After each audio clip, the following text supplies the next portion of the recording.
I think there's still an audio problem because we don't hear you. We can hear you clear. Okay, well then please, Hassan, take over for the second panel.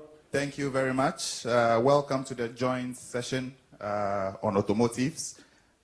With me here is the Deputy Honorable Minister for Trade and Industry for the Republic of Ghana, Robert Ahomkwa-Lindsay, and Mr. Frederick Mawson, who's the Managing Director of Scania West Africa. I would also like to welcome Dr. Stefan Liebing, who is joining by video from Berlin. Good morning. Good morning. Mr. Thomas Schaefer, Chairman and Managing Director of Volkswagen Group South Africa, joining from Johannesburg. And Mr. Yves Nono, Vice President, Mobility Solutions for the Africa region at Robert Bosch, also joining from Johannesburg. Thank you. The West Africa region, primarily the ECOWAS market, has upwards of 450 million population. Currently in Africa, the largest automotive cluster is based in South Africa. The sector there generates significant economic activity, and according to the Industrial Development Corporation of South Africa, the sector supported over 500,000 direct and indirect jobs, producing 615,000 new vehicles annually and exporting to over 140 export destinations. The automotive sector now represents close to 15% of South Africa's total export value. OEMs such as VW lead this industry, together with their localization of their wider network of suppliers, form the total automotive cluster, benefiting from supply chain multiplier effects of direct and indirect employment. My first question is going to be a general question, and I'll give each panelist an opportunity to respond. Is there a strong business case to have another automotive cluster in the West Africa region? And if that's the case, what role can Ghana play, and what should be the sequencing of activities? Who should move first, OEMs or the suppliers? First question goes to Thomas. Okay, thank you. As you mentioned, ECOWAS with 450 million people, it would be a myth to believe that in the future there would be no manufacturing in that region. Now, setting up an automotive industry takes a lot of effort and a good plan. Now, the reason why South Africa has an auto industry that is on the level that it is today is because it had a plan, and the government of South Africa has seen it through for many years. Now, Volkswagen's been in South Africa for 68 years, and it took a long time to come to the level that we are now with close to 200,000 car production in our factory in Uitenhage. Now, I believe there's a strong case for West Africa, specifically when you look at the amount of vehicles per 1,000 inhabitants. In most of African countries, we're talking about 20 to 30 cars per 1,000 people. In South Africa, it's about 150. And there is no reason why countries like Ghana cannot slide up the scale with good policy to the 150 cars on the level to South Africa, which would then equate to 300,000 cars for Ghana alone. And for the region ECOWAS, you're looking at probably about 3 million cars, which would sustain massive investment, and you could have business cases that really make sense. But it would also require a good cooperation between the ECOWAS countries so that there's a win-win between countries like Ghana, Nigeria, and whoever else participates in the value chain. So it's all about creating this win-win from my point of view.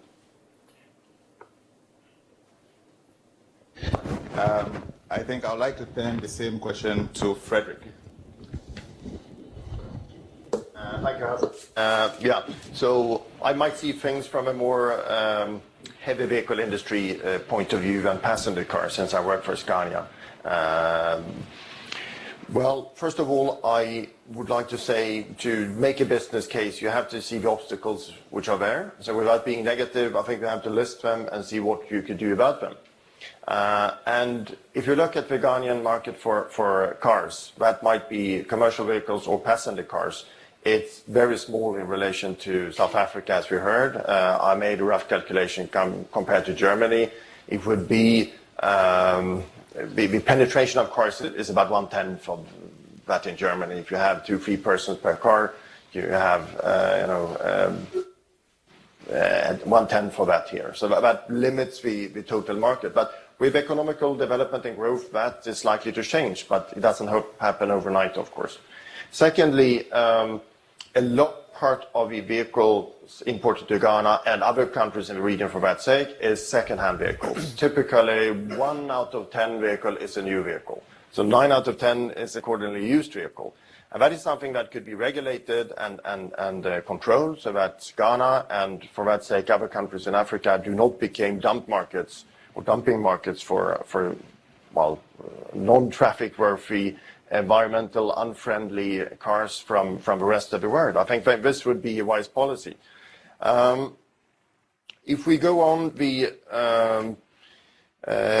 automotive industry is also extremely efficient, I would say. It's been working for years, for decades, even for more than 100 years like our company, to streamline its production. And it started with Henry Ford doing things in a very rational way, and it's been going on since then with constant improvements. And we are working with that every day, even though we have 127 years of experience.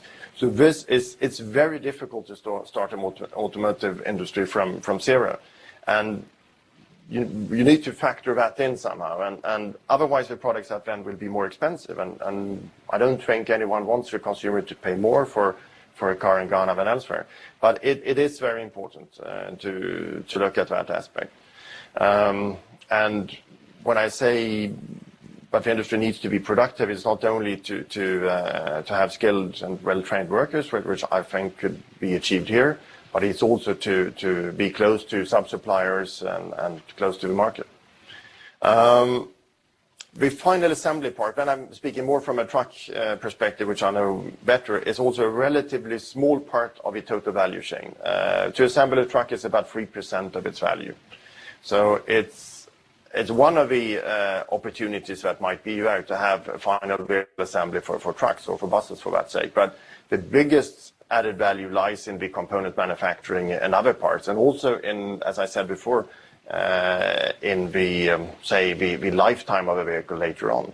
The fuel consumption, where does it come from? The maintenance and so on, which is a separate issue.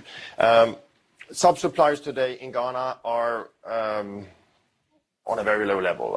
Very few sub-suppliers that would be up to the standards to auto manufacturers. But I understand from the minister that this is something that you intend to change, and I think it's feasible, but you'd have to look at the right things.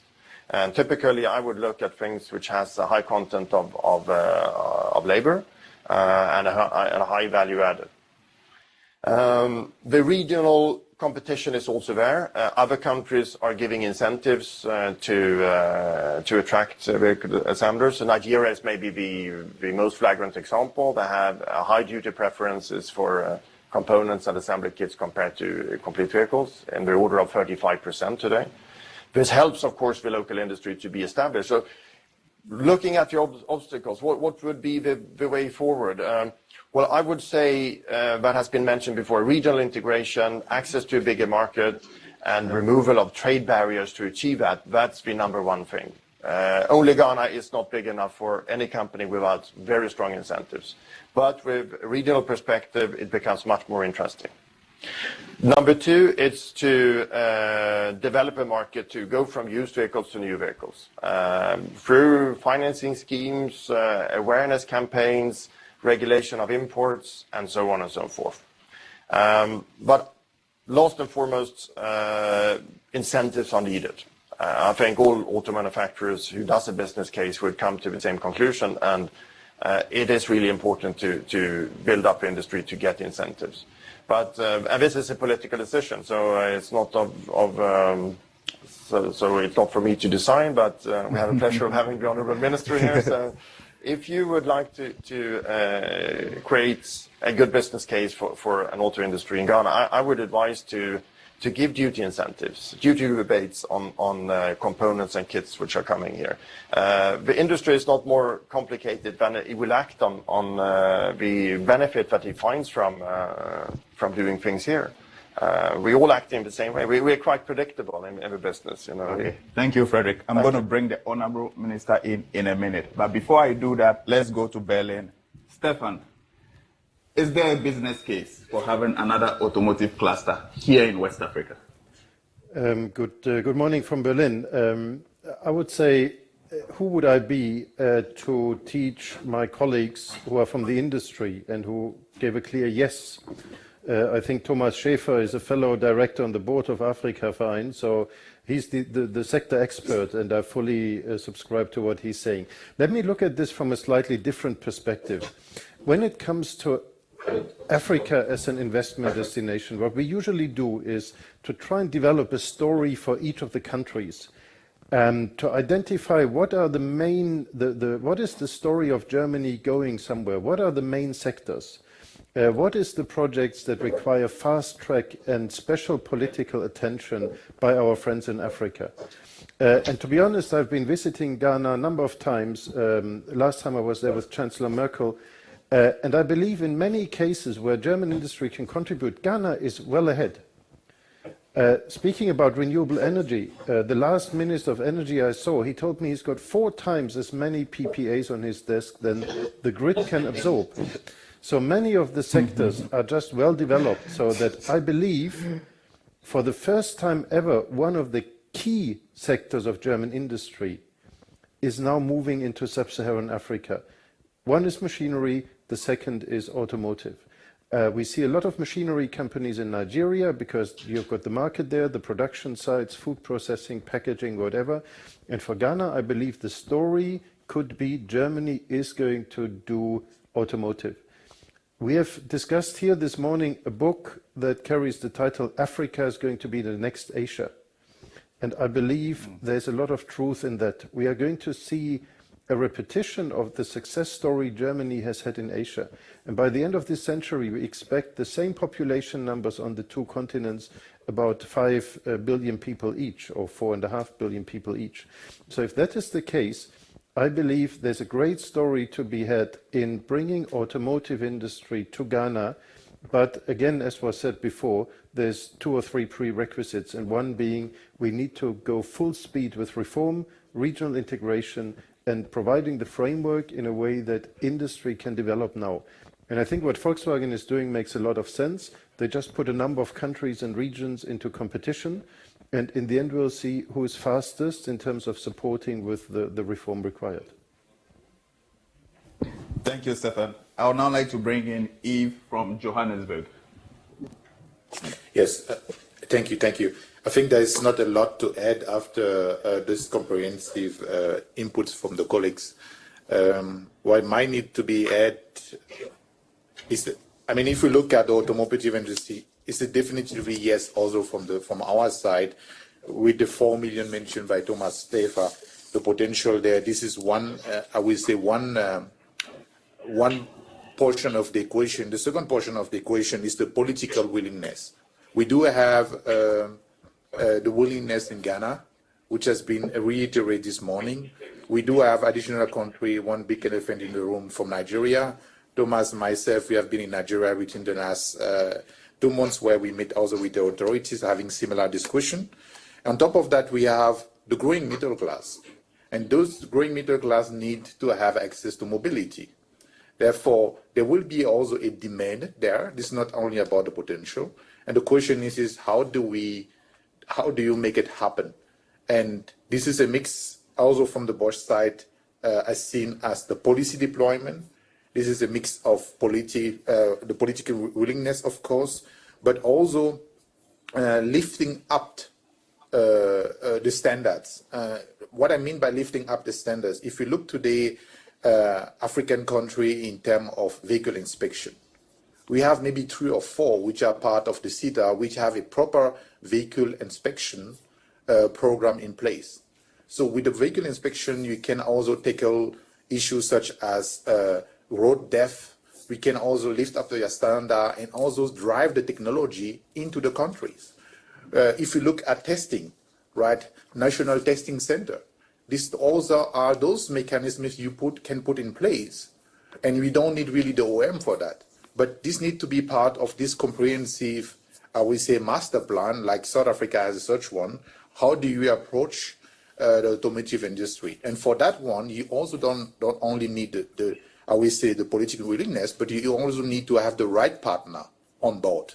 Talking about, for instance, the GHZ, talking about the CETA in terms of consulting, and other organizations which are willing and also have the expertise to help you to set up this environment. Yeah. Thank you, Yves. Thank you. Honorable Minister. So I think we've had a consensus of positive movement towards this automotive sector in West Africa. Yes. But some key themes came out. Questions on incentives, questions of harmonizing the trade regimes. Okay. What are some of the policies that your ministry has in to help with this regional integration agenda? Well, I think it's a very rich dialogue, and I want to build on what has been said.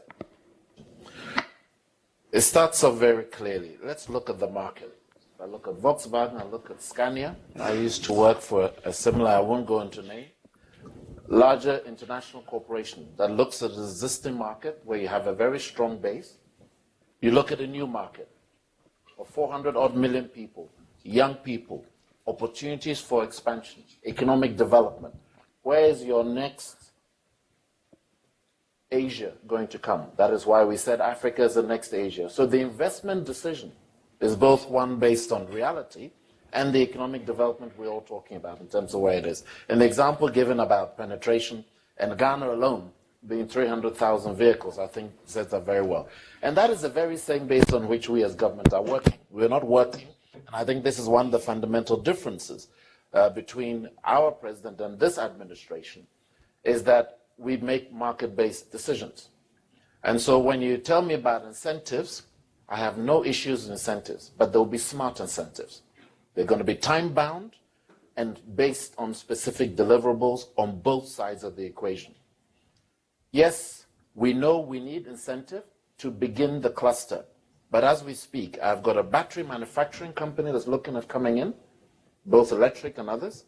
I have a car seat manufacturing companies that is coming in. So we understand that we have to help push the momentum to build that. And all of those become an important aspect for the clustering question.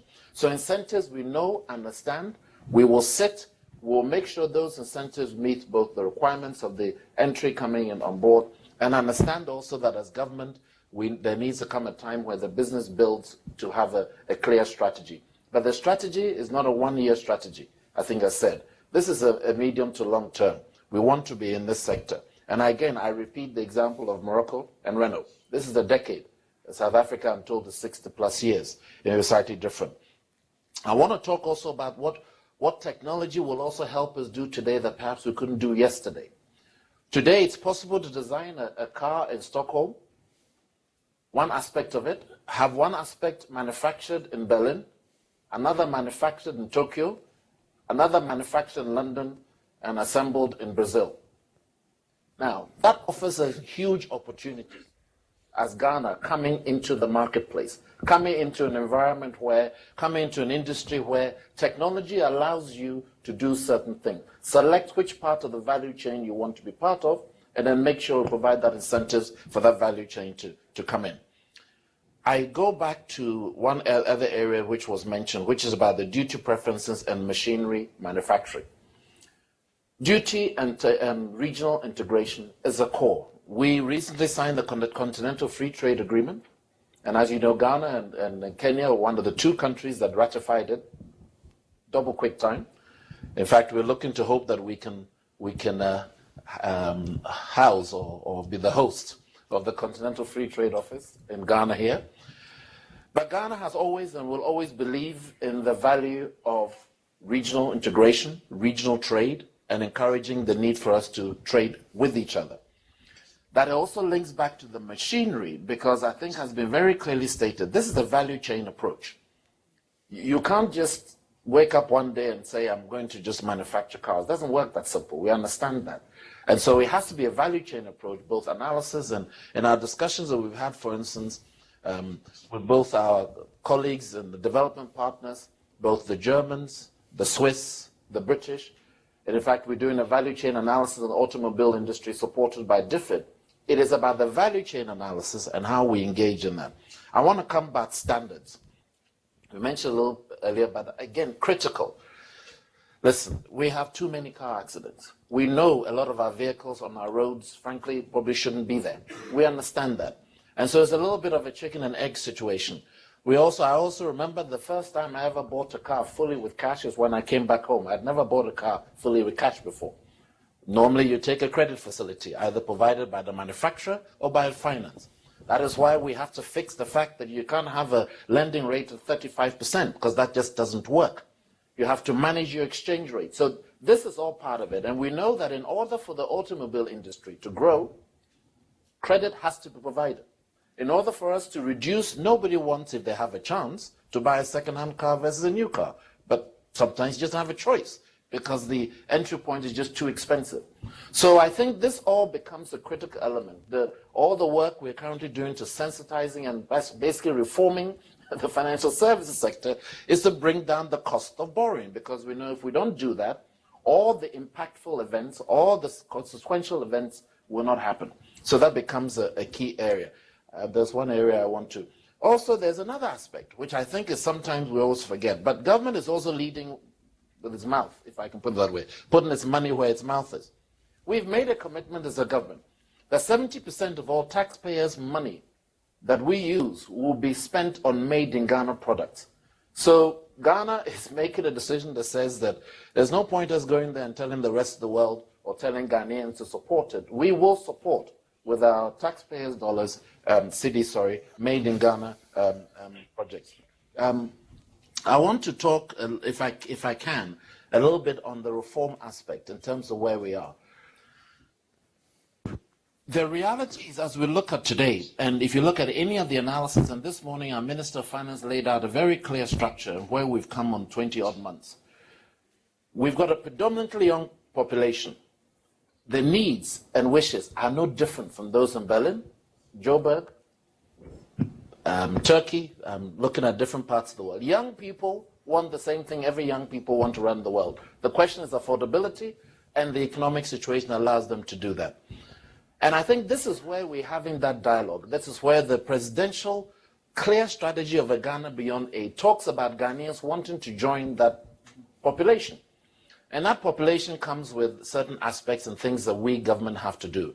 And so when it comes to the question of is government prepared to do the reform, the answer to me unequivocally is absolutely.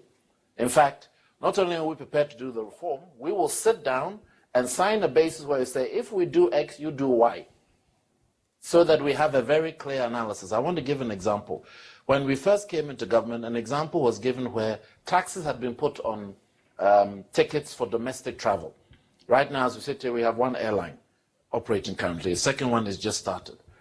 And analysis or issues were given that if the Minister of Finance removed that 17.5% VAT, which was put on airline, the airline companies will simply just absorb it and the prices wouldn't change. To which my retort was, if they do that, the Minister of Finance will put it back on again. Because we're doing it for a purpose. And if we are going to work together on the basis of public-private partnership, if we're going to understand that the private sector is and has to be the creator of jobs and growth in the environment, then the debate and the discussion has to take a different level. And that is why my opening remarks were, let's put aside some of those perceptions of, I read somewhere not too long ago, in fact, by the same magazine that says Africa is the new one, that Africa was a lost continent not too long ago. Today, that similar magazine, a few years down the road, has changed that. And I think it's because Africans, and I repeat, Africans have understood that we don't like where we are, we want to change, and we want to change that with the partnership of our international partners. And I think that becomes... Thank you very much, Honorable Minister. I think it was very important to hear your perspective. So my next round of questions is going to focus on supply chain activities. Supply chain activities. Look, let's all face it. We've chosen the automotive sector, probably the most complex manufacturing sector that you can think about, both in terms of the product complexity, the process complexity, the processes that you need, sophistication that you need to make these products, and also the value chain complexity. So very complex sector. My question for the panelists, what types of supply chain activities do you foresee your companies relocating to Ghana or developing in Ghana at this stage, both in the short term and the long term? First, I'll give Frederick the chance to respond. Sorry, yeah, thank you. First of all, I just like to thank the Minister for very much of what you said. It's, I was going to say it's like music to our ears.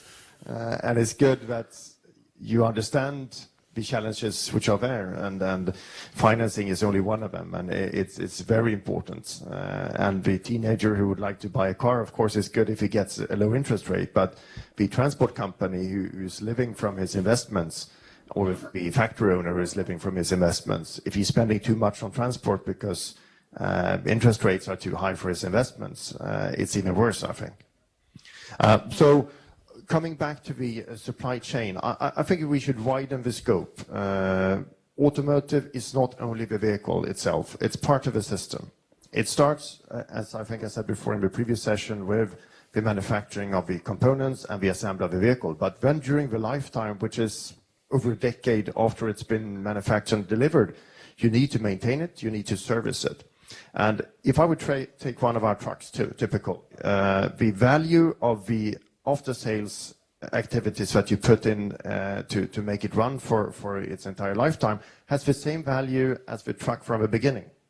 So, and the added value and the local manpower that you need to put in it, it's completely different, of course. So to maintain vehicles with skilled people during its entire lifetime, it's both a good investment and also a job creation activity.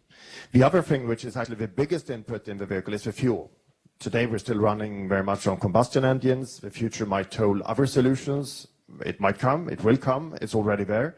Our company, as well as most other automotive manufacturers, are investing heavily in tomorrow's technology, which would be, to some extent, battery vehicles, electrical vehicles. But today the combustion engine is still predominating, and in our view it will be for many years. But fuel, there are many different types of fuel. And as I said, that's the biggest expense you have to run a vehicle, and especially a commercial vehicle, I would say. There are tremendous opportunities in Ghana to manufacture the fuel here. You have some oil findings, fine, but you could also make fuel from jatropha, you could make it from waste, you could make biogas from waste, for instance. There's an excess of waste in Ghana today, and power buses with that. We have a technology for that. We are not alone with that. You see that happening in many cities around the world. So this is really a sector that I think should be looking into, but Ghana should look into. And it connects what is coming after us here with the agricultural sector also. How could you develop the agriculture sector both to feed the people of Ghana and to deliver a big part of the fuel need in Ghana? I think it's possible, and it's something really that I would encourage to look into.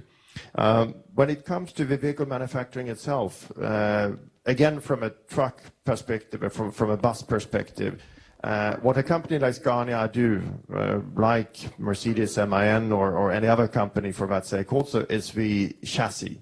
And on the chassis you put a specialized bodywork to do what you need to do. That could be a platform, it could be a refuse collector, it could be a tipper body, and that part of a product could be anything from 20% of the value to 80% of the value of a vehicle, depending on how sophisticated it is and what it's going to be used for.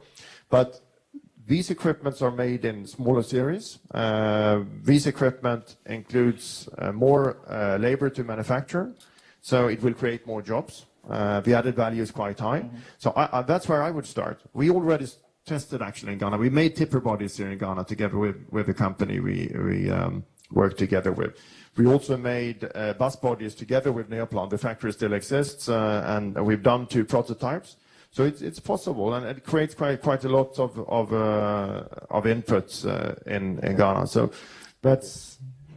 Thanks, Frederick. Thank you. I would like to bring in Thomas first, and then Eve from Johannesburg. What types of activities do you realistically see in Ghana, and what kind of progression should Ghana pursue?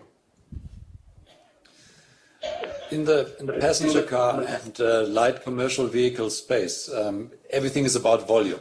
Okay, so when you look at what we do in South Africa, Volkswagen just close to 200,000 cars per year. We battle to localize parts above the 50% value.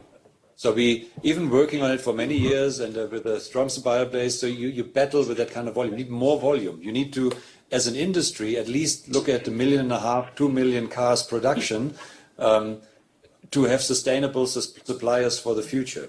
Now, you can do that in 3 different ways. First, you can produce in your country and hope that you can export it someplace else. Like the typical one, you do cable harnesses in Egypt and you try to sell them everywhere else but in Egypt. That's not sustainable, especially when you look at the world, how it's developing at the moment with America and Brexit and Europe going a different way in kind of type of vehicles. Or, second one, aftermarket. You find yourself stuff that is needed anyhow. It doesn't matter for local production, like the tires, the spark plugs and oil and so on. But it's also not really bringing the value. What I believe needs to be done is to think bigger. And that talks to that regional integration very strongly. What we need to do is not fight a case for Ghana and fight a case for Nigeria and everybody tries to do everything. Why don't we do something African? Why don't we use what we have in South Africa, which is, by the way, also too small. We use Ghana, we use on the East Coast, we use Kenya, and we build a Pan-African auto concept. You make the pie bigger so that everybody's share in it is so big that everybody can live. Now, why don't we build, in South Africa, for example, we build small cars, Polos, Vivos, and pickups predominantly. Why doesn't Ghana build SUVs or sedans? Then the East Coast could do something else. But then each operation by itself would be sustainable. Incentives are great to kickstart something. But if it's not sustainable, people will lose interest, especially government will lose interest when the money gets tight. So you want to make it sustainable, and sustainability comes with volume. So we've been trying to promote this also with the African Automotive Industry Association to reach out and say, come on, let's do something African instead of hoping always for America or UK or whatever. We have so much opportunity in Africa. If we play that right, we can do something African. And it's not South Africa doing something in Africa. It's about Ghana doing something, Kenya doing something, and South Africa doing something. So everybody wins. Thank you, Thomas. The Pan-African auto concept is definitely an interesting one. Yves, I would like to bring you in now.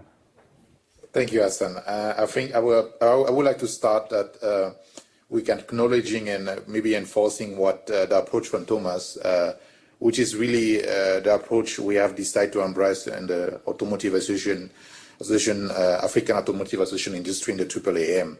So on top of that, what I would like to touch base on is the related topic to the supply chains with respect to spare part and component availability. So we talk a lot, if we talk about automotive industry, about used car, which is one of the bottleneck. But we don't talk often about used component on fake component. And the challenge is as much as important for the OEM, the used vehicle, as the used component or fake component for the supplier. So, and now we are back again to the topics of homologation, standardization, and how do you address that? So through putting in place the right homologation for every vehicle entering the country in Ghana or in Nigeria on all those, help you to steer those topics. Same as the release of the part, the fake part. They are coming from countries, right? They are coming from China and other country in the world. But they are also entering the country through the border, through the harbor. So they need to be put in place. Those instruments will help to steer and to give a chance to the one who is willing to locally produce, for instance, the battery, as mentioned by the minister, have a real chance on the market.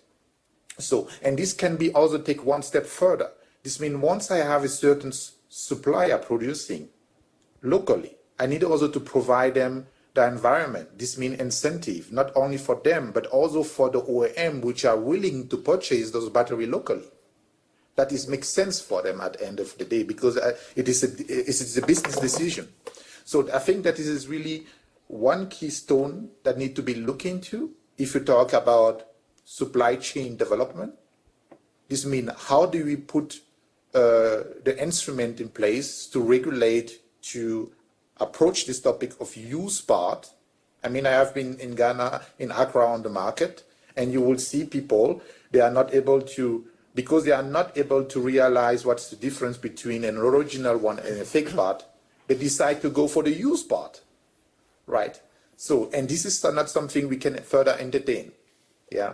So that is the point I wanted to make. And of course, this is linked to the training and also the awareness of the population or the roadside mechanics. We need to train them how to differentiate between genuine or a fake part, and also to bring back the topic of total cost of ownership. This was mentioned by the colleague from Scania.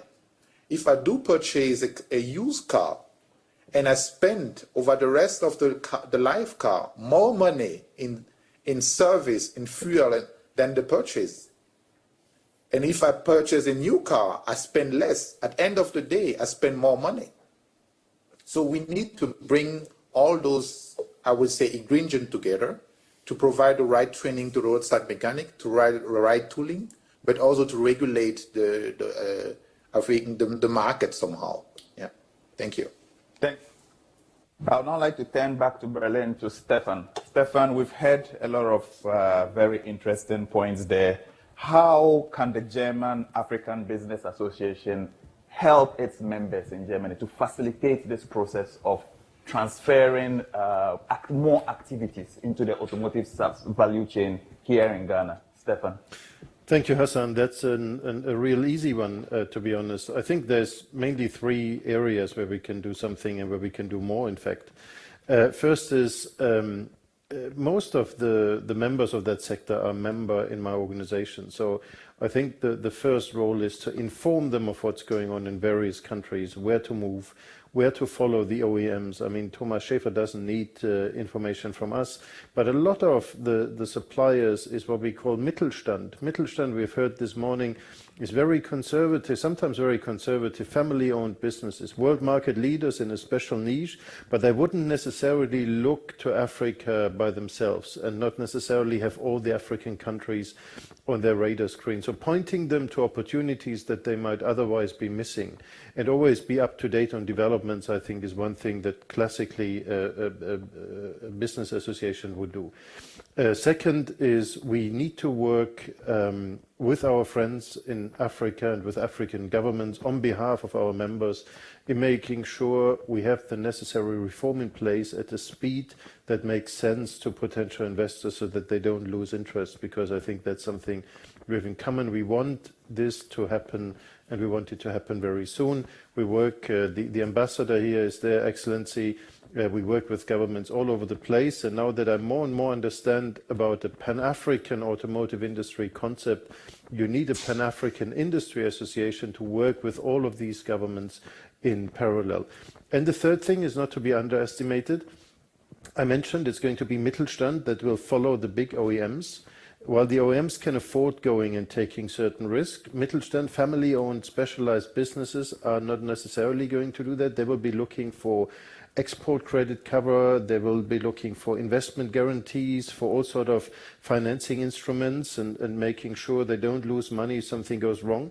And I think that is something the German government needs to help with. And that is the context also of the G20 initiative that is on the title of this conference today. So we need to work with the German government also to get the right framework and the right hand-holding so that German family businesses can move together with the OEMs. Thank you, Stefan. Honorable Minister, I'm back. Thank you. Thank you. Am I on board? Yes. I think what role, we've heard a lot of different things here in terms of, let's not only focus on Ghana. Let's think about a broader platform, the Pan-African platform, the regional integration idea. Yes. We've heard about some of the activities that make more sense for Ghana, especially at this early stage, which might not necessarily be attracting tier one suppliers today, for example. What role can your ministry play to facilitate some of these ideas that have been discussed today? Wonderful. So let me talk to you about the value chain, the cocoa value chain. I think if I went to Europe and I talked to people about getting cocoa from Ghana, nobody would bat an eyelid, would they? it wouldn't be a discussion about value chain because it's clear that's where it comes from. We've inherited a system where the mindset is that raw materials comes from Africa and you send finished goods to Africa. That is part of what we need to change. We need to change this perception. We need to change this concept, which has driven a lot of our industrial base for decades in the past. And that is at the start of the discussion. And that talks about Ghanaian, West African, African people wanting to move to a different direction, a Ghana beyond aid, an industrial base. And I think that's where it starts off. Because without that dialogue, that conception still is sitting in people's mindset. So when you talk about Africa, forget it. When you talk about Ghana, yes, if I'm buying cocoa, I'm buying oil palm maybe, but I don't think about going there to make cars. And that is the whole concept of changing that dialogue. Because that value chain is clear, nobody would ask you about that. Nobody asks you the value chain of bauxite. You know that the bauxite comes there to make aluminium and the other way. So I think that's the key. But what can we do to support that? In terms of regional wide, and I gave that example. We have ECOWAS. As you said, I'm a little less numbers than you, but I guess our big brother, 450 million people. What if we made the batteries in Ghana, some of the chassis in Nigeria, something else in Cote d'Ivoire, and we assembled in Liberia? These are business opportunities that are there.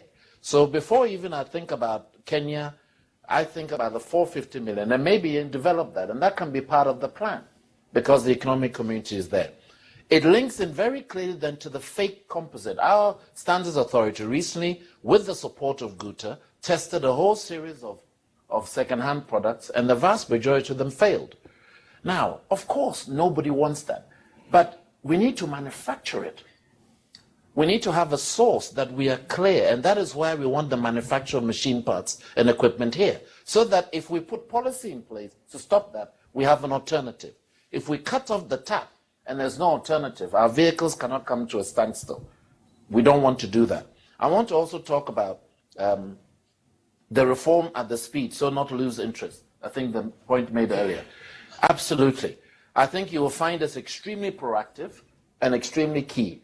Suppliers, I forgot the second term, Mittelstand. Thank you very much.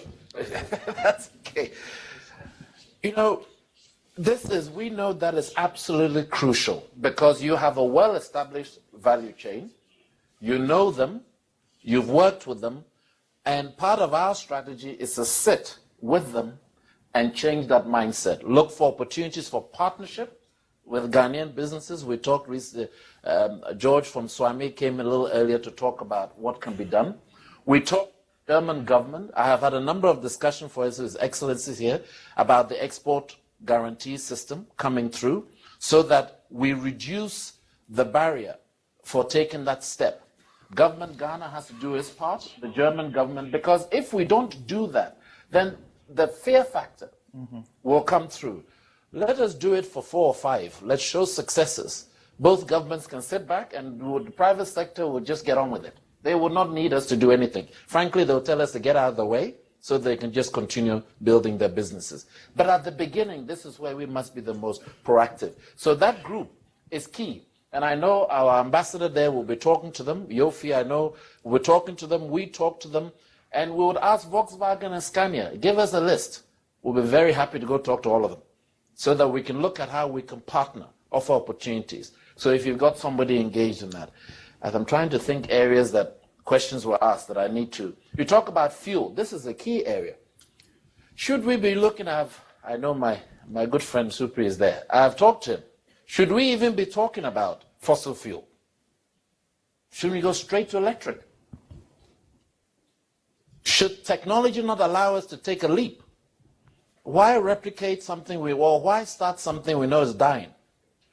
So I think this is where the opportunity, again, technology today gives us a very different base. 30 years ago, when he did this kind of analysis, the discussion was very different. It was fossil or go or bust. And we are now in a very different. So I think this is an area that becomes important. Maintenance. Boy, maintenance. I don't know how many of us here who haven't traveled in from Germany with the parts in our luggage. We've all done it. I don't even want to start that though. We have all done it. It is a nightmare because you cannot get the parts. We know this, and we know this is an important element. And when you get here and they ask you what is that, they don't even ask the question because they know you bring in a. Anyway, let me not go there. But I think it's an important factor of what we're doing. Chassis body, the idea you mentioned the value chain, and it's important. We cannot eat this thing, if I call it, it's like putting a 5-course meal in front of you and you want to eat all at once. You're going to get indigestion. No, you start with the first course, but you know exactly what the meal is because it's in front of you. You know where you want to get to, and let's be very clear in our intervention. But I repeat, this government is absolutely focused on doing what is necessary. But I say smart, not smart as an intelligent, but specific, measurable, etc. That is what we're looking at doing. Having a robust debate and ensuring that we do what we need to do to make it happen. Thank you, Honorable. So we're coming to the end of this session. I think we have about 5 minutes, and I'm just going to keep it exciting for the last 5 minutes. Frederick, I want each of you to make one big prediction for where you see the West African automotive market in the next 5-10 years. Frederick, 1 minute. Since I'm a born optimist, I would say I would like to see the auto market in Ghana being modern, jumping over certain development steps, like the minister said, it's a possibility. Modern vehicles in a well-regulated, efficient transport system that supports the industry of Ghana. Because without the transport system, the tomatoes grown in Kumasi or the automotive batteries manufactured in Tamale will not reach their consumers. So we need an efficient transport system, and we need a whole series of things to support that. Vehicles is one thing, be they imported, be they manufactured here, depending on if a business case hold. We need fuel or electricity. The electricity has to come from somewhere also. Akosombo Dam is good, but it won't be big enough if all Ghana vehicles would run on electricity. So we need to fuel the vehicle park, and we need to continue to develop the after-sales services so that you don't need to smuggle in your parts from Germany, risking to be caught at the airport. No one likes that, and it costs a lot of money. It drives, it takes away the efficiency of the transport sector, and it's very bad. So we need good services. And that was many things, so I'm bad at answering. Thank you. In these ways. Thank you. I would now like to go to Johannesburg. Eve. Eve, yeah. Yeah, thank you, Hassan. I think that what has been said is we will agree for that from the supplier side. We can act right now, and we are acting. We are on the ground. We are talking about having almost 10 Bosch car service in Ghana by end of next year, right? We have one of the most powerful, I will say, aftermarket network as a big supplier, and this will address the topic of part needs. We are actively working on vocational and technical training to help the roadside mechanic to understand the dynamic with the new vehicle, and also talking about new technology, leapfrogging, to bring them up to at the state-of-the-art technology. And this is a joint effort with Scania, with partner, and now with government. So I am very positive about the picture in the next 5 to 10 years. Of course, this needs a lot of willingness, but I have no doubt that the willingness is there from the public as well as from the private sector. Thank you. Thank you, Eve. Thomas? I would just wish that everybody had the willingness of Ghana. And I commend the Deputy Minister for what he said. He's like, it's like a home run. But I would just say the one thing. When you look at what we're experiencing at the moment in Rwanda, where the most unlikely country you ever could think of, and how this country leapfrogs development in terms of modern mobility. And it's not always about the classic business cases and the classic manufacturing. If Ghana could pick up on that, and we are busy working with the government of Ghana on that mobility idea as well, and to multiply this into what we think it could be in the context of West Africa, then we are talking about a very short term, at least 2 million car production in West Africa, which would be phenomenal and sustainable. So I'm very hopeful with the drive that Ghana and the Ghanaian government is showing. I'm very hopeful that we can multiply the effects that the experience that we have gathered on the East Coast so far, and multiply it on the West Coast. So very happy. Thank you, Thomas. Stefan? My countdown here says I have 0 seconds left to speak, so let me make use of that most efficiently. I don't know where Ghana's automotive industry is going to be in 5 years, but I believe Africa's automotive industry in 30 or 40 years is where China's is today, with a lot of contribution from Germany. We need 20 million jobs on the continent every year just to cover for population growth. So to be honest, we don't have a choice. We just need to go and get it done. What share goes to what country is very much in the hands of our African friends. Thank you, Stefan. And an Honourable Minister, I'll give you the final word for this panel. Thank you very, very much for that. Sorry, I took my microphone off. Let me put that back on again. I want to take the opportunity. Oh, are we gone? I can hear music. Oh, okay. You want to have lunch? Okay. We want you to Let me see just thank to everybody dance for over there. no, I'm not Chancellor Wainwright. Let me not go there. I really want to thank everybody for their contributions. I really want to reiterate, it's a journey, it's a partnership, and we are fully ready to play our part and look forward to working together as we move on. Thank you. Thank you, everyone. Thank you for joining the panel. Thank you.